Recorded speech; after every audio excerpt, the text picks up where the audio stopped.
It's Sunday morning, and every decent man and woman is listening to Test Miles with Nick Miles on FM News 101 KXL. Buckle in. Of course, that means it's time to talk cars for the next 60 minutes on your weekly automotive experience. I'm Nick Miles, and you're listening to America's Automotive Radio Show. Keep you connected to all of the car world, locally created, nationally celebrated. This morning's show includes fun and exciting cars that we've been driving this week. If you tune into Fox and Friends this week, you'll get to see Mike Cadell talking about the cars. We're going to chat with him this week about what's coming up at the New York Auto Show for him with the new Chrysler minivan called the Pacifica. Matt McAllister is going to be joining us on the show to talk about that. The New York Auto Show, of course, opening up on Wednesday to the press. We'll have Bengt Halverson in here for a sneak peek of some of the cars he's looking forward to. A big story on digital trends this week is the exposure and the inside facts about red light cameras. Jeff Zerschmied is here to tell us about the scam. And Ryan from Afterglow will be talking to us about the latest Mother's auto wax and cleaners that he's been using on cars. What have I been driving this week?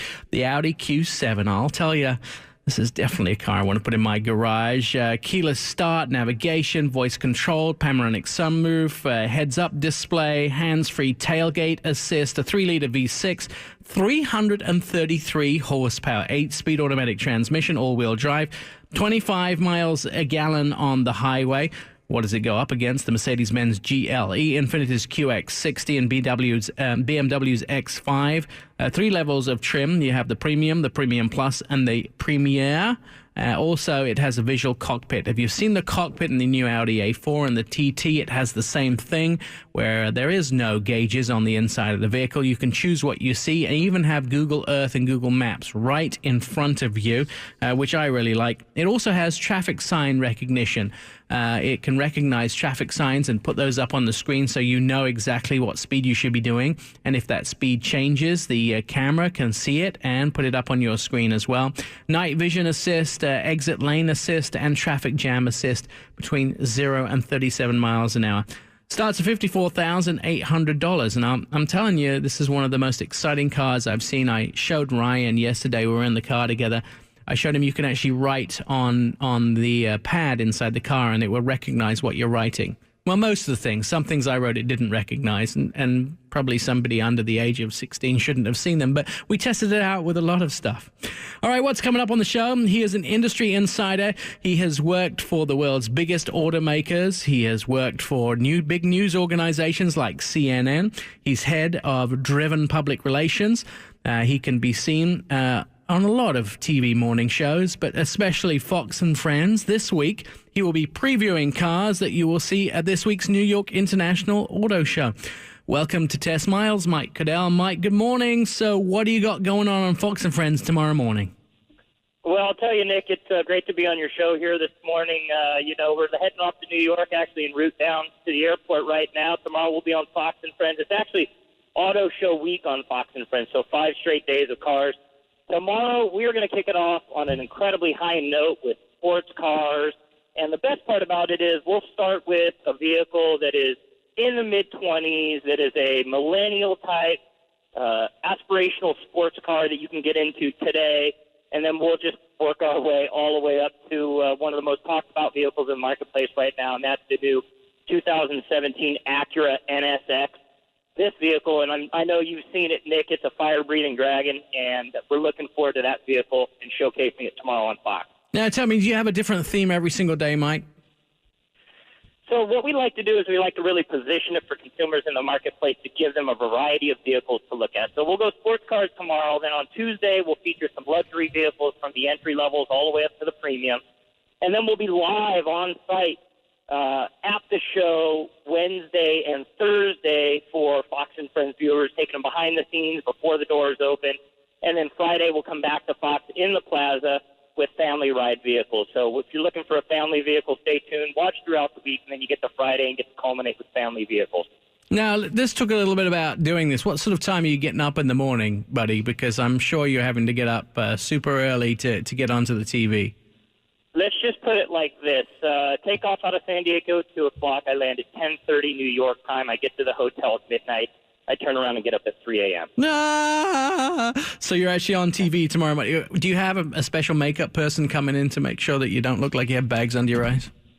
Well, most of us TV people carry our own stuff, and there are some little tricks to the trade, but we will have some makeup folks at Fox. They know I'm coming in late night tonight, and they'll take care of me.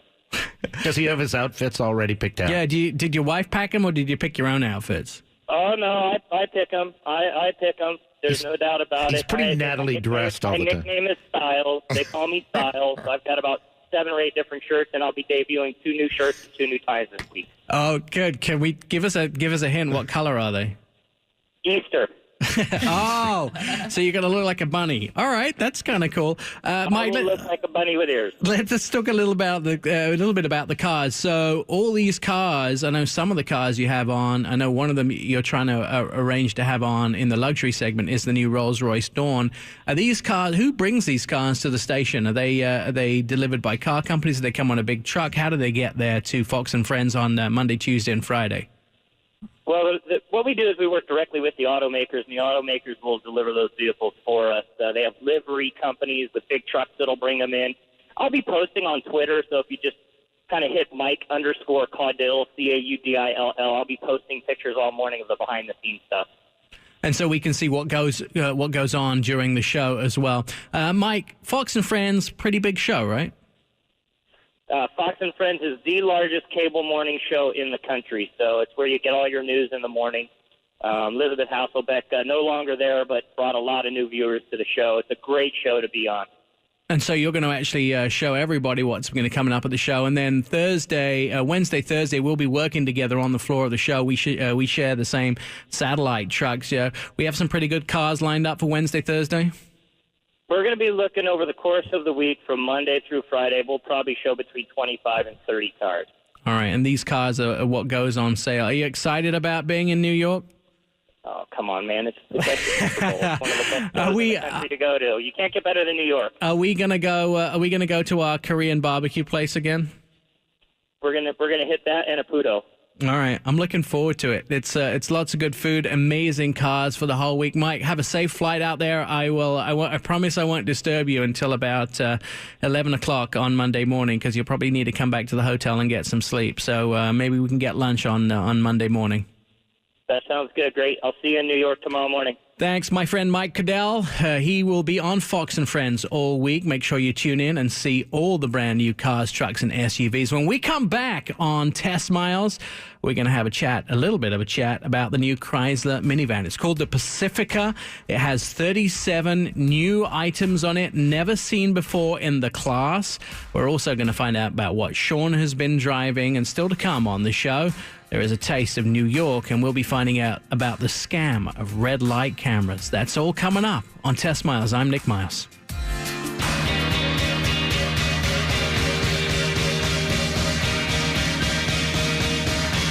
At Jiffy Lube, we won't keep you in the...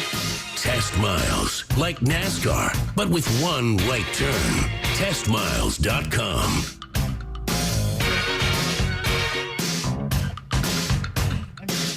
Jen telling me I need to be on the radio because we've already started.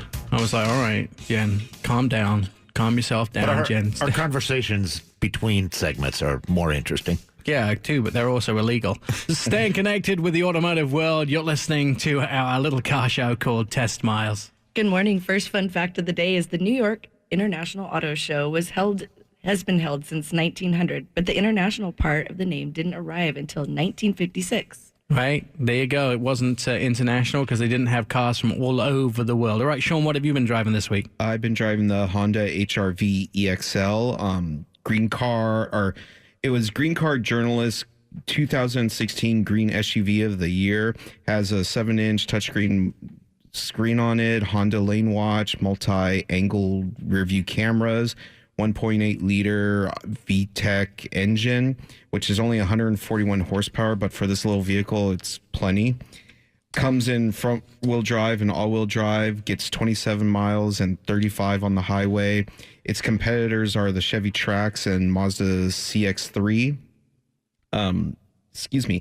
Some of the good things that I really enjoyed about this car is that the interior, it's different from what Hondas usually have done. It's a little stylish, and I actually enjoy it. And if you put the seats completely down, including the front seat, you have almost 8 feet of cargo room in there, which for a little vehicle, that's a lot. They're showing you could get almost a little kayak in this little car. So it's a great little car if you're looking for a little SUV. Starting price is $19,215. Top it out, you can get up in the high 26,000.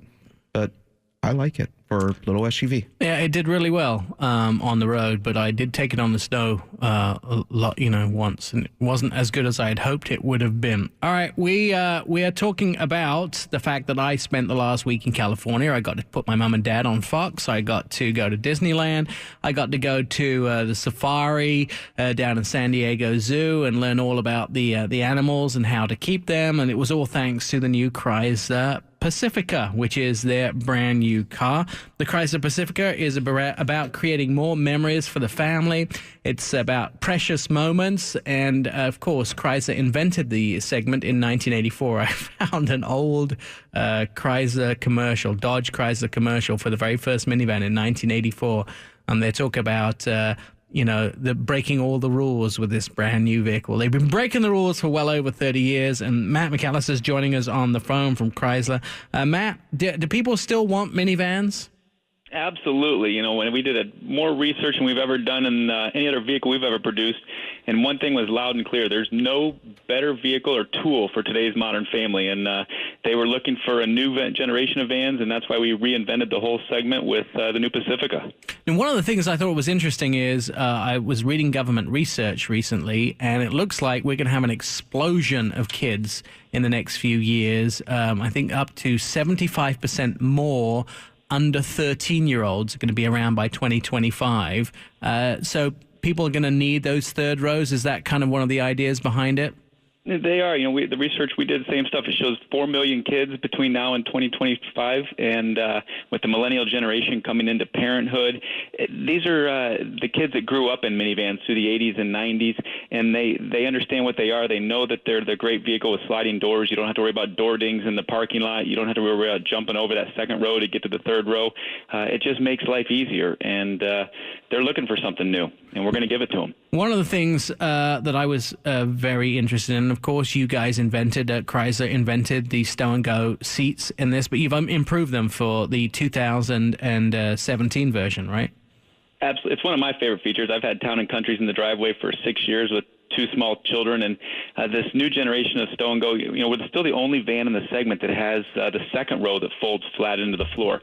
We made a very easy folding mechanism this time to get them in quicker and get them out quicker, but we also have easy tilt, which in the past, if you had the car seat installed in that second row, you had to shimmy around it to get through the middle seat or climb over it or take it out, which is very difficult a lot of times after you put those things in. So now you can leave the car seat installed and the second row tilts forward to get access to the third row, which is also great when you do have the optional 8-seat that goes in the second row in the middle. So easy access to the second and third row. One of the things I really did enjoy about the vehicle, and I'm a Durango, I've been a Durango owner, so I've had a similar system in the back, is these flip up and flip down screens that kind of go into the back of the driver and passenger seat up front. These are 10-inch screens, and you pack them with stuff to keep the kids all calm and quiet during the long journey, didn't you? Absolutely. Everyone's had DVD players for many years now, and so we took a next step. So what's the next generation? And we really gave a true theater package for the rear occupants.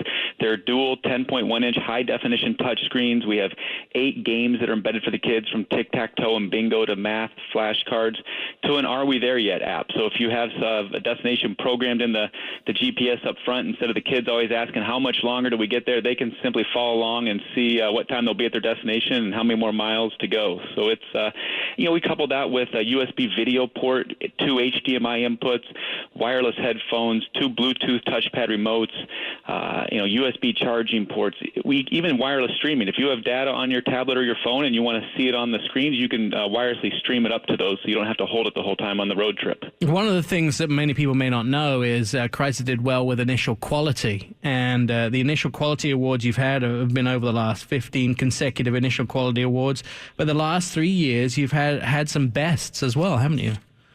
Yeah, we've beat Honda and Toyota the last 3 years, and as you said, this is a segment that we invented. We're very proud of it. We'd had 78 segment firsts over our first 5 generation of minivans, and with this generation alone, we bring nearly 50% of that, 37 segment firsts.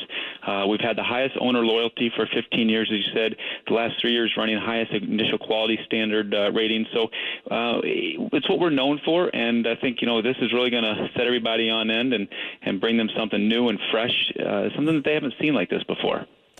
So, as a current owner of a 2006 Pacifica, why the name Pacifica for this vehicle? Well, when we stood back and we did the research, as we said, everybody wanted something fresh and different, and we didn't want them to think that this was the same old minivan, that this was just new colors and new wheels and new trims. This is an entirely new architecture from the ground up, designed specifically for this model as well as the hybrid model that we're bringing out later this year. And it is such a drastic improvement. We almost twice as stiff and stiffer than any vehicle in its segment. Best in class horsepower, comfort link, independent rear suspension. This handles and drives like nothing else it ever has in the minivan segment. So when you start something that drastically different and fresh, it needed a new name. And when we looked in, you can always pick one fresh, or you can look back into the archives and grab one from our past. And Pacifica was a game changer when it was introduced. It was arguably the first CUV in the marketplace, and this is kind of a game changer as it reinvents the segment. It still had great recognition in the marketplace, and it was just a perfect fit. Now, you talked about having all those new firsts in a minivan. How many firsts does the new Pacifica have in this class? 37 segment firsts. So, we invented segment first, kind of like dual sliding doors and dual power sliding doors, and now we have hands-free dual sliding doors. So if you have your hands full, simply kick your foot underneath the sliding doors or the liftgate with the key fob in your pocket or purse, and the doors will open for you. Couple more questions for you, Matt. Honda put their vacuum in the back, but you decided to put your vacuum in the second row. Honda arguably was the first to market with it, but we did a lot of research and said, if we're going to do it, how do we take it to the next level, kind of like the theater package? And all the research said, hey, all the dirt's up in the second row where the kids spend most of their time. So we gave we partnered with Rigid, who is arguably the leader in home shop vacs, and we gave it a retractable hose that reaches the entire vehicle, gave it easy access attachments, and then we even put a secondary hose in the back that if you want, you can plug it in or attach it, and you can clean the boat that's hooked up on the trailer, or your husband or wife's car in the garage. And then we gave it an easy bin that when you get all the dirt in there, you take it out, empty it, throw it in the dishwasher, and put it back in. So just try to make everything simple. Matt, thank you for your time this morning. We're very excited about this minivan, and my parents went to sleep on the way back from Disneyland, and I have pictures posted on the Facebook page. It'll be in dealers soon, and the starting price is just over $28,000. Look forward to seeing it in dealers. Coming up next on Test Miles, we're going to be talking about the New York Auto Show, some of the surprises, some of the new cars, and some of the oohs and ahs. We'll be telling you all about them next on Test Miles. I'm Nick Miles. Throw it in neutral and coast in with testmiles.com. Favorite us, tweet us, friend us, love us, all at testmiles.com.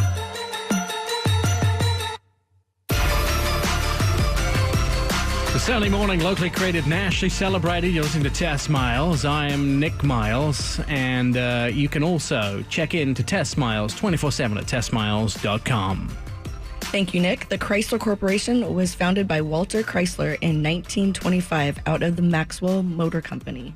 Bank Halverson is the deputy editor of Internet Brands Automotive Group. He has a portfolio of car sites. He doesn't own them, but he definitely works hard for them. He oversees product reviews, evaluating vehicles firsthand, reporting on consumer and safety, energy and environmental issues, as well as in-car technology. And coming up is the 2016 New York International Auto Show. And Banked, of course, will be there reporting for his slew, his armful of brands. Banked, what are you most, and since you're local, of course, we have to have you in the studio to talk about it. What are you most excited about coming up at the New York show? Well, Nick, it depends on how we define excitement. Because from Portlanders' standpoint, I mean, there are certainly going to be a lot of green and high-tech vehicles making their debut at New York. there are also going to be some very fast, exciting vehicles at New York. The New York show is kind of in this march of major auto shows that we see in the winter and spring. It's the last of the big national auto shows. We don't really have anything coming up until, Pebble Beach in August has kind of turned into its own auto show. And then the Paris Auto Show in the fall is going to be a biggie. So in North America, it's really the last hurrah of the season. But to define the show is really hard. It's sort of luxury sports cars, whereas Chicago might be considered to be a truck and a trim level show. This is more sort of luxury sports cars, not as green as LA show, because it tends to be California has a lot of green cars, but still it doesn't necessarily. A lot of people look to auto shows for themes, but they don't really have a lot of themes because it's on car manufacturers' schedule of when they deliver a new car peak, right? That's right. New York doesn't really have a theme. Certainly not this year. When you look at what might debut at the show, and it's basically what cars do we want to put on sale this fall? You're going to see a lot of cars that go on sale this fall debuting at the New York show. With regards to timing, this is what you're going to see in the fall. So what are we going to see? Yeah, tell us. Yeah, one of the big debuts, the big technology debuts that's going to be at New York is the Ioniq, the Hyundai's version of the Prius, essentially. Is it, for lack of a better comparison, that's what it is. Let's hope that Hyundai does a better job with it than, for instance, Honda did a few years back. With the Insight. Every time I see one of those driving down, love Honda.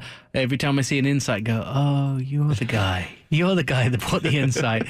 It was a very sad thing for them. So is this built on the same platform as the Niro from Kia? So that's I believe what they've pretty much confirmed at this point is that it's on the same platform as the Niro. Kia is getting its own version. That's what we're talking about. It's going to look quite different. Hyundai and Kia are related in South Korea, but they're working hard to make their vehicles look and feel quite different from each other. And they're succeeding in some counts. Let's hope this is one. It's funny because I think people separate out into a Hyundai or Kia Leica. They've really definitely, Kia tends to be the young challenger brand, a little more edgy, a little more sporty, a little more a millennial type vehicle, whereas Hyundai is a little more older, a little more mature, a little more sort of luxury, fine end. I definitely gravitate towards Kia, but my parents gravitate towards Hyundai, so it's kind of an interesting split. Yeah, Hyundai's taken a little bit more of the kind of the long road approach, a little bit like Toyota, kind of earning the trust of consumers over a many number of years, versus Kia has gone the design approach and showing really what they can that they can be a little more daring. What else we're looking at? So we're looking at that. We're looking at an all-new, speaking of Kia, an all-new Kia Cadenza, and that's Kia's larger sedan. So it'll the Genesis style, that sort of size. Yeah, it'll compete with well, no, maybe not quite as big as the Genesis. Maybe the Azera, which was Hyundai's. Yeah, practically with Chevy Impala, with the Toyota Avalon, with that size of car. It's going to be very comfort oriented, but knowing what Kia does with vehicles, it's also going to be pretty bold and a little more of a looker than the rest of the cars. It's a tough segment. I'm really surprised that they're working hard in that segment, because a lot of car companies are like, we just can't compete in that segment. There's too much. There's the 300, the Avalon, there's the Impala. You talked about that, and it's not a big. People aren't buying cars that size, so it's interesting that they're doing that. Yeah, and so taking before I forget, so there's definitely rumored at New York to be a rival to the Ioniq. Toyota's rumored to be choosing New York to debut its plug-in version of the Prius, and that's going to be a big vehicle. Certainly a lot of Portlanders have bought the plug-in Prius this past generation. Really curious to see how they improve that car's all-electric range, and then perhaps most importantly, since gas is so cheap now, whether it's going to pay off to buy that model. Hyundai also has, and they have this new luxury brand called Genesis. Right. And they're probably going to show a new concept version of a BMW 3 Series sized sedan. Nice. That's going to be really exciting. Other than that, refreshed versions of the Acura MDX and Highlander. I think also it's rumored that Toyota are going to show what the Scions will look like under Toyota badging. That's right, and I think the model that's already been released is they're going to call the Scion FRS the Toyota 86, as it's known elsewhere in the world. So you get a whole different thing to you've been 86'd. That's right. Let's not forget about the performance side. So there's refreshed Nissan GTR on the way. Right. We're thinking They're sending out tease pictures of. Yeah, people are guessing something like 20 more horsepower. And then for all you Hellcat fans, there's a Camaro ZL1 with Right. 640 horsepower. Doesn't have 707, which is disappointing. Yeah. A new version of the Audi R8 Spider. We can guess how that one's going to look, but Right. the R8 is just a dreamy exotic to a lot of us. The big thing that a lot of us are holding out for, though, there haven't been any teasers really. We know Mazda has a big reveal at New York. It's the 6, right? I mean, everybody's talking about it's the new 6. It could be the new 6. It could be the Mazda 3. We're taking guesses here. They could also reveal a hardtop or a full-on coupe version of the MX-5 Miata. I'll tell you about some cars that I'm excited about that I've heard that it'll be there, and they're not necessarily their North American debuts. Alfa Romeo showing the full line of Giulias. So now we'll get to see all the different Giulias that'll be available. Some we might be able to actually afford. BMW's Alpina, the B7, the 760i X-Drive, the Jaguar SVR, the Porsche 718 Boxster, the Porsche 911R, the Macan, and the Spiker C8. I mean, Cars and Coffee is going to be busy this coming year with all of these new cars showing up. So and many more Macans as it is, because that Macan is a new base 4-cylinder model, but no one else is going to know what you have under the hood, right? Yeah, I'll tell you when we come back. Of course, we're going to talk a little bit about some other things. But next week on the show, your partner in crime, Joel Fedder's going to be here to talk about what actually happened at New York. So he can tell us the cars that were shown, and we can relay those. And of course, I'll be on Coin 6 live from New York, showing you everything. Bank Halverson, always an absolute out of the park pleasure to have you on the show. We'll look forward to reading some of your coverage of New York on Motor Authority and Car Connection and Green Car Reports, and hopefully we can get you in again very soon. I'm Nick Miles. This is Test Miles. We've got more to come. Test Miles, like NASCAR, but with one right turn. TestMiles.com. From the Test Miles Studios, the American Car Show, we'd like to thank you for being part of our Car Nation. And I am your host, Nick Miles. Another fun fact, Jen. Okay, in January of 1924, Walter Chrysler launched the Chrysler 70, which was also called the B70, to represent the speed of 70 miles an hour. Awesome. Brad, what have you been driving this I week? didn't get it up to 70, I promise. So this week I had the 2016 Hyundai Tucson, which is the compact crossover. Theoretically 5 passengers, not quite so much, but skinny passenger. I did take it up to Mount Hood with the kids on a 2-day trip. And when they say compact crossover, they do mean compact, because I would have liked the Pacifica with the stow and go. Right. But this is the 3rd generation of this vehicle, and it does carry forward that Hyundai's Fluidic Sculpture 2.0 that was first debuted in the 2015 Genesis. So it incorporates the sporty design, refined exterior, and which is really highlighted by all the LEDs. It's a really great-looking vehicle, more interior space. The base model, which fortunately I had the Sport, but is a 2.0 liter 4-cylinder, 64 horsepower engine. And the Eco, the Sport, and the Limited all have the 1.6 liter turbo, which gets better fuel economy than the base model because it has the 7-speed automatic EcoShift transmission. Base price is $22,700. The Sport goes up to $26,150, but I think that jump of $3,000 or $4,000 is well spent with a lot of the stuff that you get in it. I'm going to agree with you. I've driven that before too. You want to spend the extra money. Yeah, and all-wheel drive adds $1,400. The Tucson's 3 inches longer than its predecessor, and it's got a great 8-inch touchscreen. Tough segment, though. Honda CR-V, Toyota RAV4, Mazda CX-5. And the Escape, which is the king of the castle in that segment, too. Yeah, so it's very competitive in that. And if you like a lot of the features inside, it's good looking. But it's a tough segment. I rank it like second or third in that grouping. They'll sell 100,000 of them regardless of it. I'm sure they do really well. All right, thanks, Brad. He is the editor and chief of Test Miles. He also writes for the Oregonian and Digital Trends. And this week, Jeff wrote an article about the red light cameras around Oregon and the municipalities who are making loads of money and not necessarily making anything safer. Jeff Zerschmidt is here. Jeff, are we being shook up by the local governments to make money out of these red light cameras? Shook up, shook down. It's actually a nationwide issue. The people who make the red light cameras, the manufacturers, they get into contracts with local municipalities to install these red light cameras and issue tickets automatically. Those contracts have specific levels of tickets that need to be distributed and mailed out and fined against drivers, and then the municipality gets a chunk of that fine revenue, and the company gets a big chunk of that tax revenue or fine revenue, and it's a tax. It's a tax revenue of some sort. It's a tax on anybody who's a normal human being trying to drive. We all try to do a good job of obeying the traffic rules. But what they've done in many cases is the Department of Transportation has specific lengths that they suggest for yellow light times, right? They want the yellow light to be on for 5 seconds to give you a chance to see it, respond to it, and stop safely.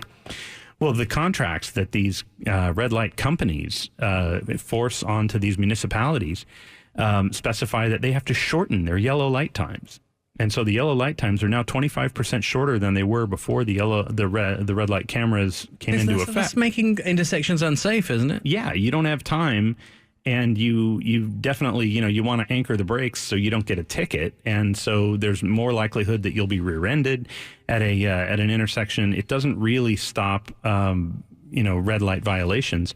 And it's making a ton of money for these companies. And the companies, their own executives have admitted that they've bribed officials in 14 states.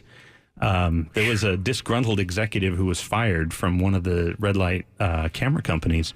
And he sued the company. The company sued him. And it got into this whole thing that brought out how many of these companies are actually bribing people around the country for to get into these contracts. It's a huge story. The way these are sold to the public by the municipalities is that it's a safety issue. A University of Michigan study came out and said there wasn't a safety problem with this. People weren't randomly just running red lights and causing all sorts of issues. Yeah. So in effect, like Jeff said, they've created more danger by shortening the yellow light times. We'll post the article we'll post a link to the article. Post a link, yeah. It's on Digital Trends. Right. We'll post a link to the article on our Facebook at Test Miles. But this is something I wish we had another hour to talk about, Jeff. Jeff will be on again with us next week to talk a little bit about other articles that he has dropping. But Jeff, thank you so much. You did a great job. Well, if you read the article, there's a whole lot of references to studies, universities, and information. I mean, even the Office of the House Majority Leader of the United States House of Representatives has called these guys out for what they're doing. I think it's a potential scam, and I also think I alerted Lars this morning, so hopefully Lars will get into it. All right, you got 1 minute, Ryan, to tell us about the Mother's product that you've been testing. Well, I tested out the Mother's waterless wash and wax this week. We specifically use it for cars that aren't very dirty. We use it just to clean up maybe a slight little mess that's left on it, bird poop, something like that.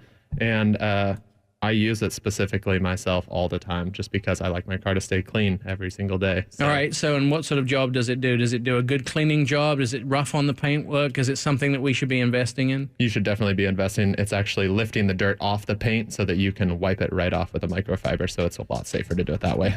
All right. And this product is available in regular stores? Yes, this is available in regular stores and available on mothers.com. All right. That's our product for the week. That's our red light camera story for the week, which will never go away because I'm now a little bit upset about it. We'll have more from the New York show. We'll have loads of stuff coming up next week. This is Tess Miles. We're here 24/7 at tessmiles.com. You can read all our articles. We'll be back next week. I'm Nick Miles. Throw it in neutral and coast in with testmiles.com.